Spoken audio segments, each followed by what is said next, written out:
ERCA and Point Pelee warn owners not to abandon pets in the wild.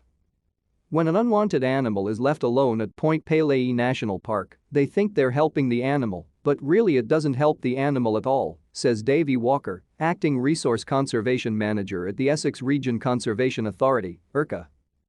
He says at least a half dozen or more domestic animals have been found at the national park this year, telling CTV News Windsor, an animal that's been looked after at home, not used to fending for themselves, is gonna have a hard time finding food, have a hard time fending off predators or competition, and we've got coyotes here.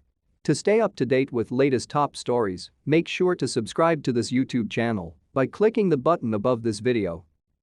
Walker adds unwanted animals can also introduce disease and says 3 domestic rabbits were dropped off and found in rough shape last week.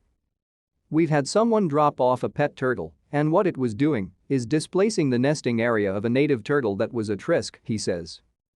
Officials also found an abandoned cat in the park. There's a tabby cat at the north end of the park. It's in really rough shape. Covered in ticks. Its tail is injured. It needs help, Walker adds. He and his staff have not been able to catch and rescue that cat or 2 other cats that are wandering around in the park, saying, once we get another sighting of it, we'll get a live trap out there and try to get it, which is what they do for all animals that are not native to the park. Walker says cats helped wipe out flying squirrels at Point Pelee decades ago.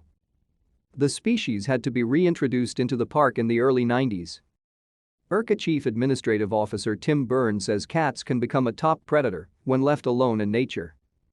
They will destroy a natural area just by reverting back to natural hunting instincts, he says. Byrne encourages residents to contact the Humane Society for advice on what can be done with an unwanted animal, saying, do not bring them out and drop them off at a natural area. It's the worst thing you could do. Point Pelee sends wild animals in need of medical care to Wings Wildlife and Erie Wildlife Rescue.